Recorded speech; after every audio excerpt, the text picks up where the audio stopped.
तो सॉल्व करते हैं डे 1 में PYQs फिजिक्स के पहले चैप्टर के। तो हम क्या कर रहे हैं एक्चुअली में, हम सीरीज स्टार्ट किए हैं 30 डेज़, ठीक है। तो आज है जैसे 5 अप्रैल, मतलब ख़त्म ही हो गई। तो 5 से हम 25 तक पूरी थ्योरी और उसके PYQ करेंगे, फिज़िक्स के और केमिस्ट्री, फिज़िक्स एंड केमिस्ट्री की थ्योरी प्लस PYQs करेंगे। तो मैंने सुबह मॉर्निंग में फ़िज़िक्स का थ्योरी किया था यूनिट्स एंड मेजरमेंट को लेके। तो अभी इसका मैं PYQ सॉल्व करूँगा, ठीक है। तो देखेंगे, और मैं इसमें थोड़े थोड़े कुछ अच्छे टिप्स भी बता दूंगा। तो कल डे 2 होगा, तो डे 1 में कंप्लीट करते हैं। क्वेश्चन नंबर 1, वर्नियर कैलिपर है VC, इतना डिवीज़न है वर्नियर स्केल पे। तो n+1 डिवीज़न है वर्नियर स्केल पे, कोइंसाइड कर रहा है n डिवीज़न मेन स्केल पे MS, ठीक है। तो क्या है, 1 MS की वैल्यू इतनी है वर्नियर कांस्टेंट। देखो फॉर्मूला याद करो, VC = LC = 1 MSD upon number of divisions on vernier scale, that is n+1। तो ये क्या है, 1 MSD कितना है, 0.1 mm upon n+1। Option check करो, देखो 1 अपॉन तो नीचे आएगा और इन दोनों में से कुछ हो सकता है। इसने सेंटीमीटर में पूछा है, तो इसका सेंटीमीटर करेंगे तो नीचे 10 100 आ जाएगा सेंटीमीटर, तो 1/b, option B is correct. तो देखो इसमें और क्या क्या हमने सीखा था इसमें, वर्नियर समझे, ये वर्नियर कांस्टेंट जो होता है ये लीस्ट काउंट के इक्वल है, और वो होता है फॉर्मूला, देखो VC vernier constant equals to least count equals to 1 main scale division की value upon number of vernier scale divisions.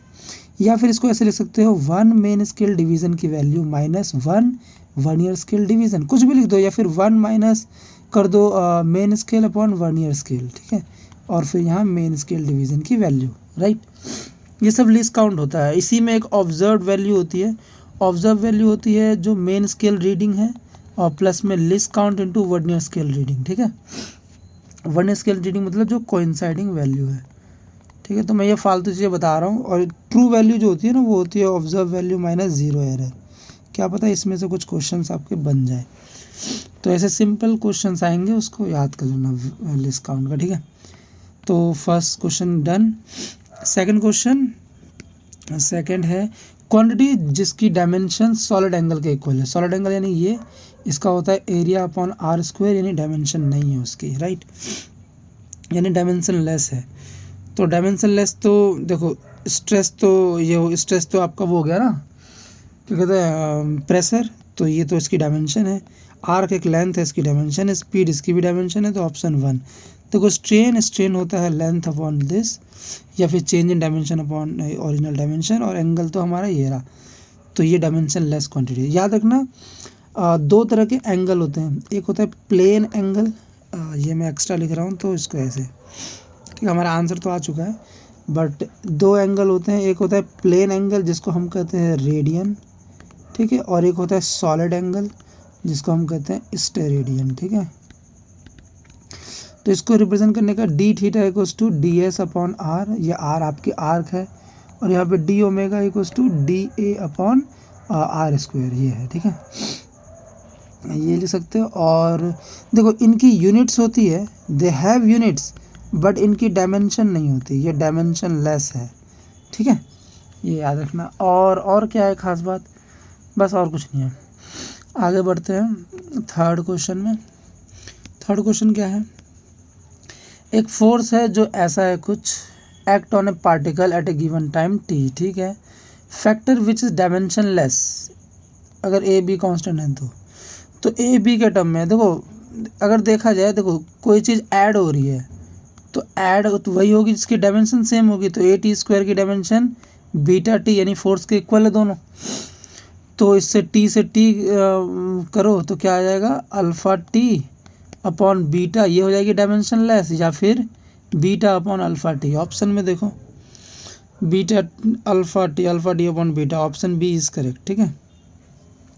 ऐसा क्वेश्चन डायरेक्टली मैंने कैसे कर दिया, देखो भाई, देखो डायमेंशन होता है ना कि जो सेम डायमेंशन वाली चीज़ें होती है, सेम डायमेंशन वाली चीज़ें ही एडिड होगी या सब्ट्रैक्ट होगी, ठीक है, ये तो कंफर्म है। तो जो AT² है, ये जो इसमें था, ए टी स्क्वायर, इसका अगर डायमेंशन आप निकालोगे पूरा तो उसका डायमेंशन फोर्स के डायमेंशन के इक्वल होगा और वो होगा बीटा टी के इक्वल। तो मैंने फोर्स को इक्वेट कर दिया दोनों को, और टी का इन दोनों के टर्म में था कुछ निकाला हुआ तो मैंने निकाल दिया, राइट। और डायमेंशन की बात की जाए तो डायमेंशन देखो, अगर कोई चीज़ डायमेंशनली करेक्ट नहीं है, अगर कोई चीज़ डायमेंशनली इनकरेक्ट है तो वो फॉर्मूला भी इनकरेक्ट होगा, यानी वो रिलेशन भी इनकरेक्ट है, ठीक है, ये चीज़ कंफर्म है। लेकिन अगर डायमेंशनली कोई चीज़ करेक्ट हो तो इसका मतलब ये नहीं कि फॉर्मूला करेक्ट हो। और क्या होता है डायमेंशन में, और क्या पढ़े थे यार, सुबह सुबह तो पढ़े थे डायमेंशन में, याद करो। हाँ, एक होमोजेनिटी प्रिंसिपल होती है, होमोजेनिटी, ठीक है, ये याद रखना, होमोजेनिटी प्रिंसिपल, ये सेम चीज़ कहती है कि यही प्रिंसिपल ऑफ होमोजेनिटी की, अगर डायमेंशनली इनकरेक्ट है तो डायमेंशनली करेक्ट होना चाहिए बेसिकली। और फोर्स का डायमेंशन क्या है ये पता होना चाहिए, ml/t², ये है ना। और बाकी देख लो, और टाइम पीरियड का याद रखना 2π√L/g पेंडुलम का। आगे बढ़ते हैं, फोर्थ क्वेश्चन करते हैं। एक इलेक्ट्रिकल सर्किट है जिसमें वोल्टेज ये है, ठीक है, और करंट है ये, ठीक है, the value of resistance is, वो भी इसी में। देखो इसको करने के दो मेथड बता दो। पहले सबसे सिंपल क्विकली कैसे करें, तो सब में 10 यानी ओरिजिनल मेन वैल्यू तो 10 है, ये कंफर्म है, राइट। तो हम केवल इसका एरर निकालेंगे। एरर क्या होता है, एरर मान लो एरर डेल, क्या लिखेंगे एरर, हम आर निकाल रहे हैं तो del R upon R equals to क्या हो जाएगा, डेल वी अपॉन वी, यानी कि del V upon V plus del I upon I, right. तो ये कितना हो गया, 4/200 प्लस 0.2/20, तो गया 200, तो यह 6/200, और आर की वैल्यू यहाँ से 10 निकली, 10 से मल्टीप्लिकेशन आ गया 3/10, यानी कि 0.3 आना चाहिए डेल आर की वैल्यू 0.3, ऑप्शन बी करेक्ट हो रहा है, ठीक है। ये तो डायरेक्टली ऐसे भी कर सकते हो। एरर वाले में शायद एक और चीज़ मैंने बताया था जो शायद आपको याद होगा, परसेंटेज वाला फॉर्मूला, ठीक है, एरर परसेंटेज निकालने का। देखो वी को रिप्रेजेंट करने का एक और तरीका है, 200 प्लस माइनस, क्या बोला था मैंने, 4/200 इंटू 100 डेट इज 2%, इसको लिख दो 2%, आई को लिख दो 20 प्लस माइनस 0.2/20 इंटू 100, तो ये गया 2, 10 से 1%। अब देखो, अब आपको अगर कुछ भी निकालना हो, आपको क्या निकालना था, VIR, तो V/I, तो आपने इसको कर दिया डिवाइड 200/20, तो हो गया 10 प्लस माइनस, एरर हमेशा ऐड होती है, तो लाइक 3%, ठीक है। अब 3% अगर ये है एरर और ओरिजिनल वैल्यू ये है, तो यहाँ पे कितनी वैल्यू होगी, मान लेते हैं यहाँ वैल्यू थी डेल एक्स, तो del X upon original value 10 into 100 equals to 3%, तो जिससे दिस गया बचा, यानी डेल एक्स की वैल्यू आई 3/10 विच इज़ 0.3, तो आ गया ना 10 प्लस माइनस 0.3, ऐसे भी निकाल सकते हो, ठीक है। मैंने बताया था एरर इसमें बस ऐड कर देना एरर, ठीक है। परसेंटेज में निकाल के मैंने सुबह बताया था, जिसने क्लास अटेंड की वो जानता होगा। इसमें और क्या होता है एरर वाले में यार, याद ही नहीं आ रही। हाँ, एरर के टाइप्स होते हैं बहुत सारे, कुछ ना इंस्ट्रूमेंटल एरर्स भी होते हैं, ठीक है, इंस्ट्रूमेंटल एरर्स, ठीक है, कुछ रैंडम एरर्स भी होते हैं, ये रैंडमली एरर आ जाता है फालतू चीज़ों से, कुछ हमारी पर्सनल एरर्स भी होते हैं, हमारी गलती से हो जाते हैं कुछ, है ना। और एरर में क्या है, एक रिलेटिव एरर नाम की चीज़ होती है, ये रिलेटिव एरर ही हम निकाल रहे थे, रिलेटिव परसेंटेज निकालना आना चाहिए, डेल R/R इंटू 100, ठीक है। बाकी और बता दूंगा अगर आएगा तो। Next question, fifth, pitch of an error free, देखो एरर फ्री यानी जीरो एरर, मतलब जीरो एरर जीरो ही है, ठीक है, एरर फ्री है। Screw gauge is 1 mm, pitch दे रखी है, there are 100 divisions on circular scale, इसका LC निकल गया। वाइड में the diameter of the thick wire pitch scale reads इतना और इतना डिवीजन कोइंसाइड कर रही है रेफरेंस लाइन के, डायमीटर बताओ। देखो डायमीटर इक्वल टू क्या होगा, 1 main scale reading plus minus 1 plus यार LC इंटू जो इसका ये सर्कुलर स्केल जो है ना, सर्कुलर स्केल रीडिंग है, यानी जो वैल्यू कोइंसाइड कर रही है। तो मेन स्केल पे है 1 mm, तो लिख दो 1 mm प्लस लिस्ट काउंट, इसका लिस्ट काउंट कैसे निकलता है, गॉज का निकलता है least count equal to pitch, क्या होती है ऊपर, pitch upon circular scale division कितने हैं, तो पिच है 1 mm अपॉन सर्कुलर स्केल है 100, तो आ गया 1 mm अपॉन 100 इंटू ये कितना है, सर्कुलर स्केल में 63rd है, 63rd, ठीक है।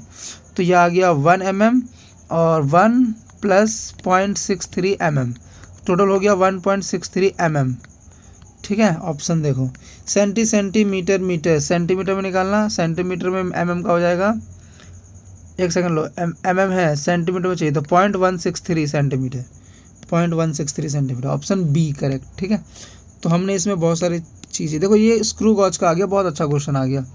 स्क्रू गॉज के बारे में और भी चीज़ बता देता हूँ। देखो स्क्रू गॉज का एक और नाम है, ये सुबह सुबह हम पढ़ चुके हैं, माइक्रोमीटर, ठीक है। और क्या है स्क्रू गॉज के बारे में, इसका लीस्ट काउंट क्या होता है, देखो एक पिच जो होती है उसको डिवाइड कर दो number of circular scale division से, ठीक है। ठीक है, ये सिंपल। और इसमें होती है ऑब्जर्व वैल्यू भी होती है। ऑब्जर्व वैल्यू वो क्या होती है, मेन स्केल रीडिंग जो है, यानी जो पिच की लेंथ आ रही है प्लस लिस्ट काउंट इनटू जो सर्कुलर स्केल रीडिंग है, जो वैल्यू कॉन्साइड कर रही है। ट्रू वैल्यू क्या होती है, observe value minus zero error. अब इसने शुरू में बोला था एरर फ्री है, इसने बोला था एरर फ्री, यानी कि ये जीरो एरर ही जीरो है, ठीक है। तो इसीलिए ट्रू वैल्यू भी बराबर होगी, ठीक है। और कभी कभी पूछ सकता है कि पिच क्या होता है, मतलब पिच क्या होता है। पिच होता है distance travelled in one rotation, distance in one rotation, एक रोटेशन में कितना डिस्टेंस ट्रेवल किया उसने। तो एक्चुअली में इसका शेप ऐसा कुछ होता है, ठीक है। और यहाँ एक सर्कुलर होता है, ये ऐसा कुछ होता है, ठीक है। और ये मूव करता है, राइट।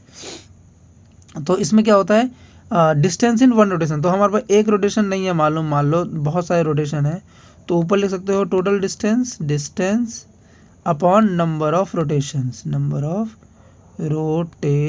ठीक है। ये पिच होती है। और स्क्रू गॉज के बारे में और कुछ खास नहीं है, आगे बढ़ते हैं। 6th, पोटेंशियल एनर्जी एक पार्टिकल का अलॉन्ग एक्स डायरेक्सिस इस फॉर्म में है।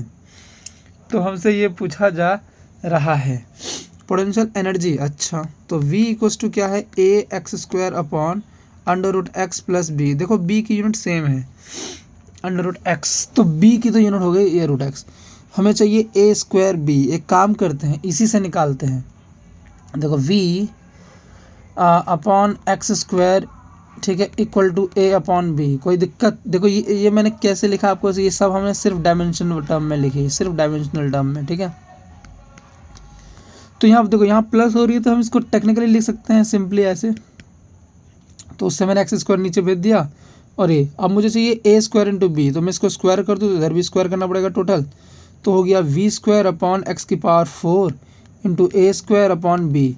अब b², लेकिन इसको b चाहिए तो b से मल्टीप्लाई कर दो, यानी √x से मल्टीप्लाई कर दो, ठीक है, यानी लेंथ की हाफ से स्टार्ट कर दो, तो हमें मिल जाएगा ये इसकी यूनिट में क्या होगा। देखो ये पूरी लेंथ है, यानी v का स्क्वायर। v क्या है, पोटेंशियल एनर्जी। एनर्जी क्या होता है, फोर्स इंटू डिस्टेंस। फोर्स होता है m, L/T², ये L, तो इसका स्क्वायर यानी m का स्क्वायर आएगा। ऑप्शन में चेक करो m कहाँ है, m³ m1 m², m, option 3rd is correct, ठीक है। m² होना चाहिए। अब देखो मैंने इसमें सॉल्व नहीं किया पूरा, I just check the options, किस में ऑप्शन मेरा मैच कर रहा है, दैट्स इट। क्योंकि देखो L तो बहुत कुछ होगा। देखो T का भी चाहिए, T⁻⁻4 होना चाहिए, डेट्स इट, T⁻⁻4 इसमें है, इसमें भी ये T⁻⁻4, तो इन दोनों में ऑप्शन रहता तो M, लेकिन M में भी चेक करो तो M में भी इतना। पूरा क्यों करें सॉल्व, पागलपंती है, पागल है जो लोग पूरा सॉल्व करते हैं। नेक्स्ट अच्छा, तो इसमें हमने किया क्या, इसमें 2-3 चीज़ें याद रखो। पोटेंशियल एनर्जी का फॉर्मूला देखो, पोटेंशियल एनर्जी जो होती है ना वो डिस्टेंस के लिए होती है, तो उसको mgh से भी लिख सकते हो, ठीक है। ये तो हुई ग्रेविटेशनल पोटेंशियल एनर्जी की बात। एक और होती है इसी तरह पोटेंशियल एनर्जी, वो इलेक्ट्रोस्टैटिक्स में होती है। वो क्या होती है, देखो वो पोटेंशियल एनर्जी होती है KQ, वो होती है KQ/R into Q, right, this type, ऐसा कुछ होती है पोटेंशियल एनर्जी। आप आई डोंट रिमेंबर पूरी चीज़, बट ऐसे कुछ होती है, ठीक है। और पोटेंशियल एनर्जी की बात की जाए तो द पोटेंशियल एनर्जी उसका याद करो, क्या था उसका, ½ kx², ऐसे कुछ था ना, याद करो, मुझे बताना क्या है ये, किस चीज़ का है ये, ठीक है। 7th प्रॉब्लम क्या है, diameter of a spherical bob एक स्फेरिकल बॉब का diameter when measure with vernier calliper, ये आया 5 आई है। तो मीन डायमीटर बताओ अप्रोक्सीमेट सिग्निफिकेंट डिजिट। देखो मीन यानी कि सम करना है, और जब हम सम करते हैं या फिर डिफरेंस करते हैं तो क्या करना होता है, प्लस या माइनस में हम देखते हैं list position of decimals, decimal list. इसमें सबसे कम डेसिमल कितने हैं, 2 पोजीशन तक। ऑप्शन में चेक करो 2 पोजीशन किस में है, इन दोनों में है 2 पोजीशन, तो अब इन दोनों में से कोई एक आंसर होगा। तो जोड़ के देखते हैं 3.33, 3.32, क्या बोल रहे हो, जब ऐड ही करना था तो क्यों ट्रिक लगा रहे थे भाई, बस लगा दिए ऐसे। देखो 4 3 3 6 4 3 3 6 4 10 14 14 4 बाकी 1, 3 5 15 16 बाकी 1, 3 5 15 16। अब इसको 5 से डिवाइड करना है, तो 5 3 जब 15 1, 5 3 जब 15 फिर 1, 5 3 जनी 5 2 जा, ठीक है 5 2 जा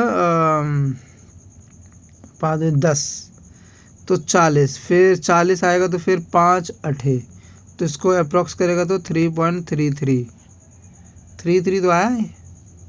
अरे एक बार डिवीज़न करो, मैं गलती तो नहीं कर दिया। 5 3 जा 15 1 पॉइंट आया, 5 3 जा 15 1, 5 2 जा 10 40, 5 8, ठीक है। और इसको राउंड ऑफ करना है 2 डेसिमल प्लेस तक, 3.33, ऑप्शन 3 इज करेक्ट, ठीक है। आगे बढ़ते हैं, देख रहे हो, अगर इसमें मान लो ये कुछ और 3-4 डिजिट हो तो मैं क्या कर लेता।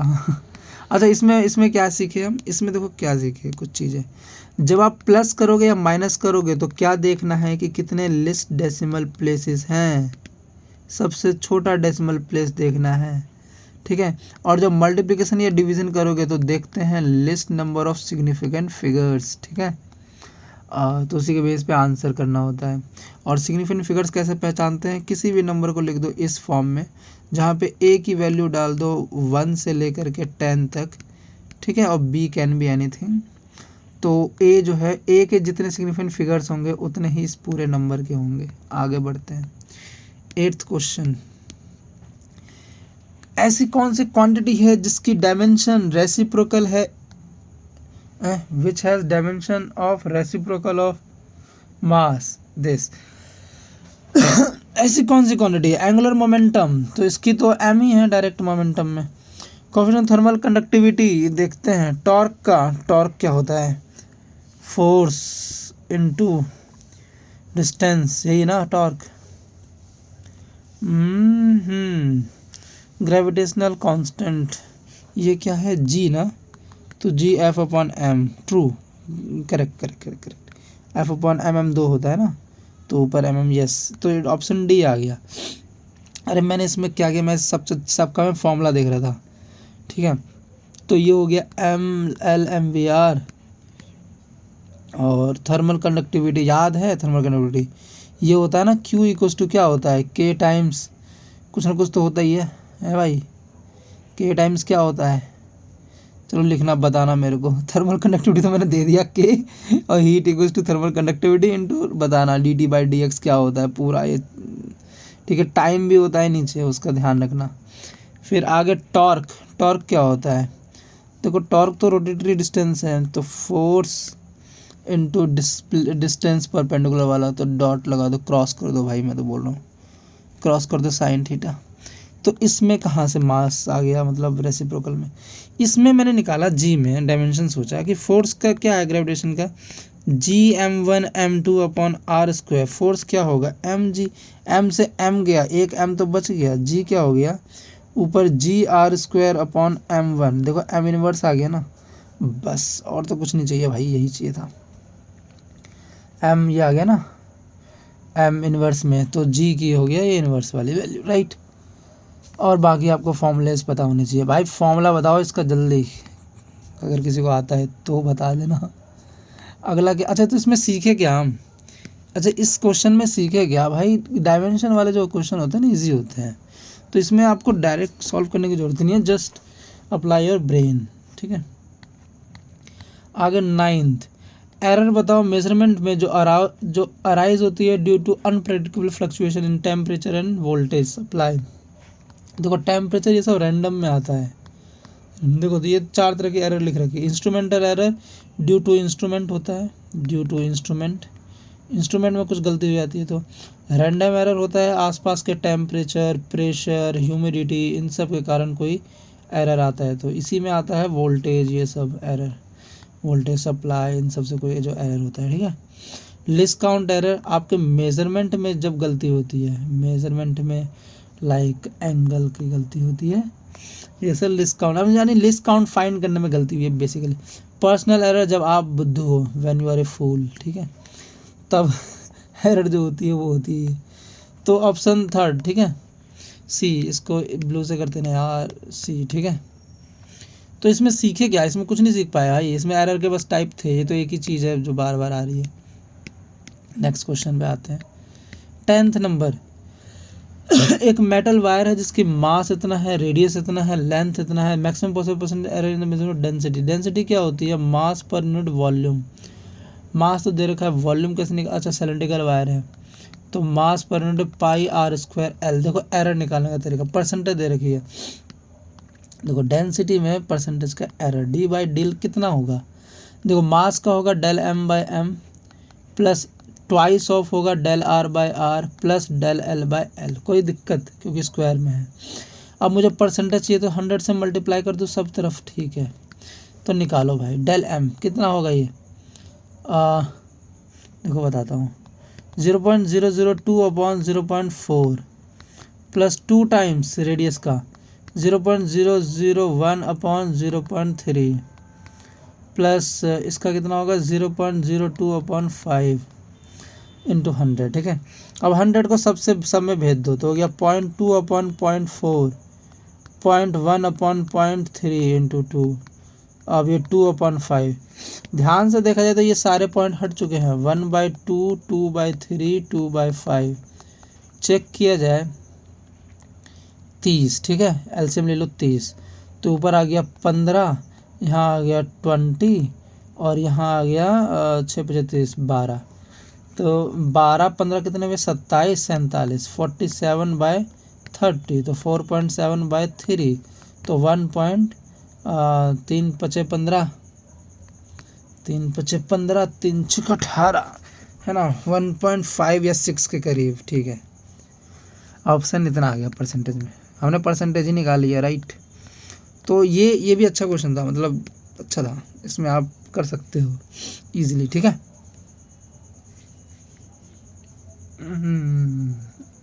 हाँ अच्छा है, ठीक है, ये समझे ये हमने कैसे किया। फॉर्मूले में जब स्क्वायर, जैसे अगर मान लो a की पावर a आती है ना, तो उसको a टाइम्स मल्टीप्लाई करना पड़ता है, ठीक है, ये याद रखना। और अब डिवाइड में भी आ जाए तो भी सेम, हम एरर पता है ना, ऑलवेज एडिशन, हमेशा से ऐड ही करना है एरर को। नेक्स्ट करते हैं क्वेश्चन नंबर 11, 2022 में आया नीट के। Plane angle solid angle have, तो मैंने बताया था प्लेन इनकी यूनिट होती है बट डायमेंशन नहीं होता, ठीक है। They are dimensionless but they have units, ठीक है। जैसे कि प्लेन एंगल जो है वो थीटा है, प्लेन एंगल, ठीक है, प्लेन एंगल थीटा है। और सॉलिड एंगल क्या है, सॉलिड एंगल है आपका ओमेगा। तो जो थीटा है ये क्या है, आर्क है, आर्क लेंथ अपॉन रेडियस, और ये है आपका एरिया अपॉन रेडियस का स्क्वायर, ठीक है। और प्लेन एंगल के बाद इसकी यूनिट है भाई रेडियन, सबसे फेमस, या फिर डिग्री, ठीक है। और इसकी यूनिट है स्टेरेडियन, और इसको SR से रिप्रेजेंट करते हैं, ठीक है। आगे बस हो गई, और क्या बताऊँ इसके बारे में भाई। Next, area of a rectangular field, length दे रखी है, ब्रेथ दे रखी है, after rounding off for the correct significant digit is. Area में मल्टीप्लिकेशन होगा, देखो मल्टीप्लिकेशन में सिग्निफिकेंट डिजिट्स इसमें कितने हैं, 2, तो ऑप्शन में 2 ही आने चाहिए, ऑप्शन डी इज करेक्ट। आगे बढ़ो। हाँ तो इसमें सॉल्व क्या करना था, हमें तो ये समझ नहीं आया। अब देखो सॉल्व नहीं था करना इसमें बस ये बता, एरिया क्या होता है, लेंथ इनटू ब्रेथ होती है, यही होती है ना। यानी आप इसको मल्टीप्लाई ही तो करने वाले हो, और जहाँ मल्टीप्लिकेशन होती है जहाँ पर मल्टीप्लिकेशन होती है या फिर जहाँ डिवीजन होती है वहाँ क्या देखते हैं, list number of significant figures. इसमें सिग्निफिकेंट फिगर 3 है, इसमें कितने हैं, 2 है, आंसर में 2 ही होना चाहिए। देखो 3 4 5 2, ऑप्शन डी इज करेक्ट। खत्म, आगे बढ़ो, आगे बढ़ते हैं। और अगर प्लस होता, प्लस या माइनस होगा तो क्या देखेंगे, list number of decimal place देखेंगे, list number of decimal place. आगे बढ़ते हैं, नेक्स्ट क्वेश्चन। फिजिकल क्वांटिटी है same dimension formula as pressure. Pressure, pressure क्या होता है, फोर्स अपॉन एरिया, इसे स्ट्रेस भी कहते हैं। देखो ऑप्शन में यंग्स मॉडुलस करेक्ट आंसर। वो याद आया फॉर्मूला, यंग्स मॉडुलस ये होता है ना, स्ट्रेस अपॉन स्ट्रेन। अब स्ट्रेन तो डायमेंशन लेस है, तो स्ट्रेस का जो हुआ वही प्रेशर का है, तो ऑप्शन दिस। बाकी का विस्कोसिटी का भाई फॉर्मूला आना चाहिए इसका, मैं बता रहा हूँ, मैं यहाँ मज़े ले रहा हूँ, ये बता रहा हूँ, लेकिन विस्कोसिटी का आपको फॉर्मूला आना चाहिए पूरा, क्या होता है कोएफिशिएंट ऑफ विस्कोसिटी का, स्पेशली फोर्स, फोर्स का क्या होता है फॉर्मूला ये पता, मोमेंटम का क्या होता है फॉर्मूला ये पता होना चाहिए, यंग्स मॉडुलस का क्या होता है फॉर्मूला ये पता होना चाहिए, ठीक है। वो डायरेक्ट फॉर्मूला पता होना चाहिए, वो एफ अपॉन एल वाला, डेल एल अपॉन एल क्या हो जाएगा, एफ अपॉन ए डेल एल अपॉन एल, ठीक है। ऐसे कर पूरा पता होना चाहिए भाई, तब आप क्वेश्चन खा जाओगे। देखो परसेंटेज एरर बताओ जी के मेजरमेंट में, अगर इतना कुछ है तो देखो जी जो है वो डेल जी अपॉन जी होगा, जो भी होगा, ये सब तो कांस्टेंट है, गोली मारो। एल क्या है, del L upon L plus twice of del T upon T, यही करना है। डेल कितना है ये 0.1 अपॉन 10 प्लस में ट्वाइस ऑफ 1 अपॉन 100, देखो ये 100 ही हो गया, टोटल ये 3 अपॉन 100 हो गया, परसेंटेज करेंगे तो 3% आएगा, ऑप्शन डी इज करेक्ट। अरे ये सेम टाइप के क्वेश्चन आ रहे हैं, मैं क्या बताऊँ। 15th क्वेश्चन, एक फोर्स है, एक्सेलरेशन है और टाइम है, इसको चूज किया गया एज ए फंडामेंटल यूनिट। अच्छा तो डायमेंशन बताओ एनर्जी का, एनर्जी वैसे होती क्या है, देखो एनर्जी है वर्क डन, यानी कि एनर्जी, राइट।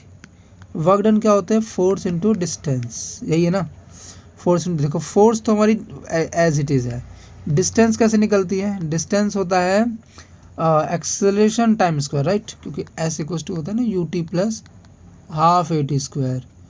तो एक्सेलरेशन और टाइम के टर्म में अगर कोई निकालना चाहे तो डिस्टेंस क्या निकलेगा, एक्सेलरेशन टाइम स्क्वायर, तो एक्सेलरेशन इंटू टाइम स्क्वायर, तो F A T square, option B is correct, ठीक है। अच्छा इस ये कोई नया टाइप का क्वेश्चन नहीं है यार, ये वही बच्चों वाला क्वेश्चन है। देखो जिस चीज़ का आपको डायमेंशन पूछे, जिस चीज़ का डायमेंशन, उसका आपको फॉर्मूला आना चाहिए, पहली कंडीशन। जैसे वर्क डन मान लो क्या होता है, फोर्स इंटू डिस्टेंस। अब मान लो मुझे ये नहीं आ रहा, ये याद नहीं आ रहा, फोर्स इंटू डिस्टेंस पता है ना, तो वर्क डन का डायमेंशन पूछा है, तो work done dimension force into distance का डायमेंशन, इन दोनों का अलग अलग। फोर्स तो फंडामेंटल लिख रखा है, तो फंडामेंटल रहने दो। एक्स का बताओ, एक्स का फंडामेंटल क्या होगा, देखो एक्सीलरेशन और टाइम की, एक्सीलरेशन का पता है एक्स अपॉन टी स्क्वायर, यही होता है ना, एक्स अपॉन टी स्क्वायर, यहाँ गया टी स्क्वायर, तो एक्स की वैल्यू क्या आ गई, फोर्स, फिर आ गया ए, फिर आ गया टी का स्क्वायर, ऑप्शन बी करेक्ट। आगे बढ़ते हैं। 16 क्या है ये, एक स्क्रू गॉज है जो कि gives the following reading when used to measure the diameter of wire, screw gauge. तो मेन स्केल रीडिंग ये है 52 डिवीजन सर्कुलर रीडिंग है, given at 1 mm main scale division का क्रॉसपॉन्ड 100 डिवीजन, तो डायमीटर ऑफ द वायर। यार ये observe value पूछ रहा है, जीरो एरर कुछ नहीं है, जीरो एरर कुछ नहीं बोल रहा है ये, ठीक है। तो देखो ऑब्जर्व वैल्यू क्या पूछ रहा है, मेन स्केल रीडिंग कितनी है 0, लिस्ट काउंट कितना है, लिस्ट काउंट क्या होता है, पिच, यानी कि ये अपॉन दिस, तो 1 mm अपॉन 100 इंटू कीजिए स्केल की रीडिंग यानी 52, तो हो गया ये भाई 0.52 mm, तो सेंटीमीटर में करना है कन्वर्ट, तो 0.052 सेंटीमीटर, 0.052 सेंटीमीटर, ऑप्शन डी, ठीक है। आगे बढ़ते हैं, वो फॉर्मूला याद है ना, मैं बार बार नहीं लिख रहा फॉर्मूला भाई। 17th question, E and G respectively denote the energy and gravitational constant then the dimension। I think E upon G ना, ये मेरे ख्याल से ये मेंस में आया है इस बार 2025 के मेंस में शायद, E अपॉन जी का डायमेंशन, तो E अपॉन जी में कोई रिलेशन है, E क्या है, एनर्जी और ग्रेविटेशनल कांस्टेंट। अच्छा तो उसका ये पूछ रहा है, देखो M निकालने का कोई फ़ायदा नहीं, L निकालने का भी कोई फ़ायदा नहीं, T निकालने का, अरे क्या कर रहे हो भाई, देखो करते हैं। देखो एनर्जी क्या होती है, एनर्जी होती है फोर्स इंटू डिस्टेंस, राइट। तो फोर्स इंटू डिस्टेंस यानी एल, फोर्स क्या लिख सकते हैं ग्रेविटेशन के टर्म में, G m1 m2 upon R square, यानी डिस्टेंस का स्क्वायर इंटू डिस्टेंस से गया एक डिस्टेंस एनर्जी, तो ई अपॉन जी क्या बन जाएगा, बन जाएगा दोनों का स्क्वायर अपॉन एल। तो आंसर में क्या होना चाहिए, टी की वैल्यू 0 होनी चाहिए और m का स्क्वायर होना चाहिए, दिस ऑप्शन ए। आगे बढ़ते हैं 18th question, dimension of stress are, stress क्या होता है, ये तो प्रेशर है, प्रेशर क्या होता है, फोर्स अपॉन एरिया, और फोर्स की डायमेंशन क्या है, M L by T square, और एरिया है एल स्क्वायर, तो M by L T square, तो M by L T square, option C. आगे बढ़ते हैं भाई, बहुत इजी क्वेश्चन आ रहे हैं। Taken significant figures which what is that correct value, ये क्या माइनस हो रही है ना, और जब जहाँ प्लस या माइनस होते हैं वहाँ क्या देखते हैं, डेसिमल लिस्ट, डेसिमल प्लेस। देखो इसमें 2 ही डेसिमल प्लेस में आंसर आना चाहिए, और देखो इसमें 4 है, इसमें 1 है, इसमें 3 है, इसमें 2 है, ऑप्शन ए इज करेक्ट। आगे बढ़ो 20th क्वेश्चन, एक स्क्रू गॉज है जिसका लिस्ट काउंट दे रखा है और there are 50 divisions on the circular scale, pitch पूछ रहा है। देखो अगर लिस्ट काउंट दे रखा है तो इसका फॉर्मूला होता है pitch upon number of divisions, तो पिच हमसे पूछ रहा है, तो pitch equals to least count into number of division, least count है 0.01, नंबर ऑफ डिवीजन 50 है, देखो 0.5 आ गया, 0.5 क्या एम में, 0.5 आ चुका है, option B is correct. Next question 21st question, the unit of thermal conductivity, thermal conductivity की यूनिट पूछ रहा है हमसे, ठीक है। देखो अगर आप ध्यान से देखो थर्मल कंडक्टिविटी की यूनिट, ठीक है, तो थर्मल कंडक्टिविटी, चलो फॉर्मूला ही आ गया डायरेक्ट भाई, ठीक है, एक सेकेंड। देखो थर्मल कंडक्टिविटी में क्या है, आपको ना के की वैल्यूज़ पता होनी चाहिए, तो आपको बस ये पता चला जूल एनर्जी। देखो थर्मल कंडक्टिविटी यानी क्यू था, क्यू इक्वल्स टू यही था ना, के टाइम्स जब चेंज करते थे टेम्परेचर में डेल टी, अपॉन नीचे आ गया टाइम का, यही कुछ होता था ना, ऐसे ही कुछ, मुझे एग्जैक्टली याद नहीं, ठीक है। तो अगर मैं के की वैल्यू देखूं तो मेरा केल्विन तो इन्वर्स में आएगा, ये कंफर्म है, राइट। अब मास आएगा या फिर क्या होगा, मैं भूल गया हूँ फॉर्मूला थर्मल कंडक्टिविटी का। के की वैल्यू क्या थी यार, वो Q इक्वल्स टू के times D T upon D x, यही था क्या, लेकिन हाँ, तो ये जूल में, तो केल्विन क्या हो जाएगी, तो केल्विन हो जाएगी भाई, सही तो बोल रहा हूँ, अरे सही तो बोल रहा हूँ मैं, अरे ये टाइम, अरे मेरे को फॉर्मूला कैसे भूल, मैं फॉर्मूला नहीं भूल सकता भाई ज़िंदगी में कभी भी।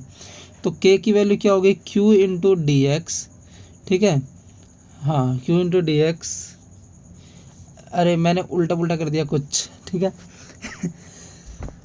मैं बताता हूँ,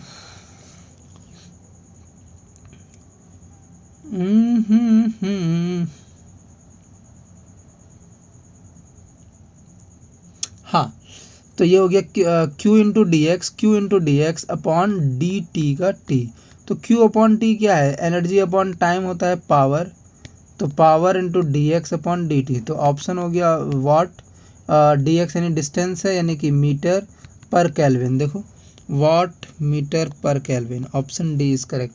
भाई देखो यहाँ पे देखो क्या हुआ, यहाँ पे मैं फॉर्मूला भूल गया, तो मैंने इसका सिंपल फॉर्मूला भूल गया, लेकिन मैंने क्या देखा ऑप्शन में कि पर केल्विन है, और मुझे इतना पता था कि डी टी आता है, ठीक है, तो Q इक्वल्स टू के टाइम्स, मैंने कहा पर केल्विन है तो जरूर डी टी यहाँ होगा, अगर डी टी यहाँ है तो उसका मतलब ये कोई होता है ना टेम्परेचर ग्रेडियंट, ये तो होता ही है, ठीक है, इतना कंफर्म है। और मुझे इतना ही पता था कि टाइम पे ये डिपेंड तो करता ही है, तो टाइम तो आएगा ही आएगा, ठीक है, मल्टीप्लाई में आएगा। ठीक है, तो अब ये था, सारी दिक्कत ये है कि अब इसे मतलब ऑप्शन में देखें कि कैसे किया जाए। तो ये जूल में था, जूल पर सेकंड, तो ये पावर बन गया वाट, अब वाट मीटर पर केल्विन बन गया। ऐसा सिचुएशन आ सकता है एग्जाम में, सो बी प्रिपेयर्ड फॉर दिस। कभी कभी ना फॉर्मूला आप भूल जाओगे, मुझे कौन सा याद था भाई, आज से 4 साल पहले मैंने किया था तैयारी। एक एक्सपेरिमेंट में क्या हुआ, परसेंटेज एरर आया इन सब का this, find the maximum percent error in this. अरे तो देखो इसमें तो डायरेक्टली करना है, इसमें तो कुछ नहीं करना है ऐसा। देखो twice of A, half of B, 1/3 of C and thrice of D. देखो इसका हो गया 2 प्लस इसका हो गया 1 प्लस 1 प्लस 12, कितना हो गया ये 4 हो गया, टोटल 16%, ऑप्शन सी। आगे बढ़ते हैं। इसमें हमने किया क्या समझ में आया, ये आपको भी समझ में आ तो गया होगा। देखो हम एरर निकालना था ना, तो del X upon X percentage में निकालना था। तो सबका परसेंटेज में देखो दे रखा है, इसका ट्वाइस पावर है तो 2 times del A upon A, ठीक है, और half times del B upon B, 1/3 times del C upon C, और 3 times del D upon D. तो ये सब वैल्यू परसेंटेज में दे रखी है, यानी परसेंटेज यानी 100 वाली दे रखी है, इंटू 100 करके ये सारी वैल्यूज़। तो बस मैंने 2 से मल्टीप्लाई करते गया सबको, देखो ऐसे लिख के फिर मैंने जस्ट मल्टीप्लाई करके आंसर निकाल दिया। आगे बढ़ते हैं। 23rd क्वेश्चन क्या है, main scale reading vernier caliper की has n divisions per second. अब पर सेकंड बोला, पर सेंटीमीटर, ओके। तो 1 मेन स्केल डिवीजन की रीडिंग बताओ, मुझे रीडिंग चाहिए ना। क्या लिखा है, the main scale of vernier caliper has n divisions per centimetre. n divisions of vernier scale coincide with n minus, अच्छा n है वर्नियर स्केल की डिवीजन, वो कोइंसाइड कर रही है n-1 मेन स्केल की डिवीजन से। तो लिस्ट काउंट पूछा जा रहा है। तो लिस्ट काउंट क्या होता है, देखो लिस्ट काउंट होता है, जो मेरे को याद आ रहा है, लिस्ट काउंट क्या होता है, ऊपर होता है 1 main scale division upon number of vernier scale division. Vernier scale division तो n है, बस मुझे 1 मेन स्केल डिवीजन चाहिए। इसमें n डिवीजन दे रखा है 1 सेंटीमीटर में, तो 1 सेंटीमीटर में कितने n डिवीजन्स है ना। तो एक डिवीजन कितना है, मुझे 1 से 1 मेन स्केल डिवीजन की वैल्यू चाहिए ना। 1 मेन स्केल डिवीजन है 1/n सेंटीमीटर, ठीक है। तो आ गया 1/n centimetre upon number of division है n, तो आ गया 1/n² centimetre, 1/n² centimetre, option C. बस खत्म भाई, इतने क्वेश्चन हमने कर दिया टोटल, ठीक है। 23 क्वेश्चंस किए हमने 37 मिनट्स में, यार कुछ ज़्यादा टाइम लग गया। चलिए कोई नहीं, ये ख़त्म करते हैं, फिर इसके बाद चालू करते हैं केमिस्ट्री के क्वेश्चंस, ठीक है। समझ गए सारे क्वेश्चन, आ जाएंगे कर लो, ठीक है। Bye bye, take care.